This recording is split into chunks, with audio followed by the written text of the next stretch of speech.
আফগানিস্তানের পূর্বাঞ্চলে ভয়াবহ ভূমিকম্পে মৃতের সংখ্যা বেড়ে দাঁড়িয়েছে ৬২২ জনে এবং আহতের সংখ্যা ১৫০০-এরও বেশি। রবিবার রাত ১:৩০টার দিকে স্থানীয় সময় অনুযায়ী কুনার ও নগরনার প্রদেশে আঘাত হানা ৬.০ মাত্রার এই ভূমিকম্প দেশটির সাম্প্রতিক ইতিহাসে অন্যতম বিধ্বংসী প্রাকৃতিক দুর্যোগ হিসেবে বিবেচিত হচ্ছে।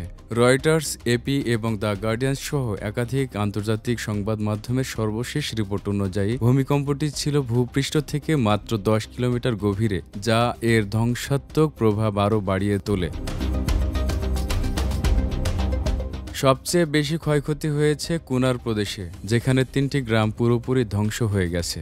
দেশটির স্বরাষ্ট্র মন্ত্রণালয়ের মুখপাত্র জানিয়েছেন, এখন পর্যন্ত উদ্ধার তৎপরতায় ৪০টিরও বেশি হেলিকপ্টার, সেনা সদস্য এবং জরুরি সেবাকর্মীরা কাজ করছেন। আহতদের মধ্যে অনেককে হেলিকপ্টারে করে বিভিন্ন হাসপাতালে নিয়ে যাওয়া হচ্ছে। তবে দুর্গম ও পাহাড়ি এলাকায় রাস্তা বন্ধ থাকায় উদ্ধার অভিযান ব্যাহত হচ্ছে।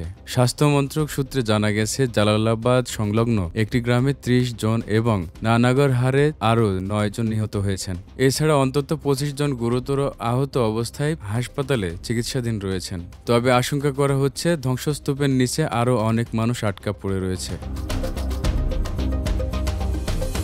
ভূমিকম্পের পর আরও একাধিক আফটার শক অনুভূত হয়েছে, যার মধ্যে অন্তত দুটি ছিল ৫.০ মাত্রার বেশি। এর প্রভাবে আতঙ্ক ছড়িয়ে পড়ে রাজধানী কাবুল সহ আশেপাশের প্রদেশগুলোতেও।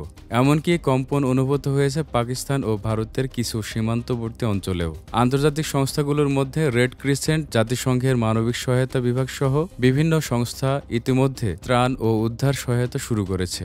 তবে তালিবান সরকারের তরফ থেকে এখনও আন্তর্জাতিক সহযোগিতার ব্যাপারে আনুষ্ঠানিক বিবৃতি আসেনি। উল্লেখ্য, আফগানিস্তান ভূমিকম্প প্রবণ একটি দেশ, কারণ এটি ভারতীয় ও ইউরেশীয় টেকটনিক প্লেটের সংযোগস্থলে অবস্থিত।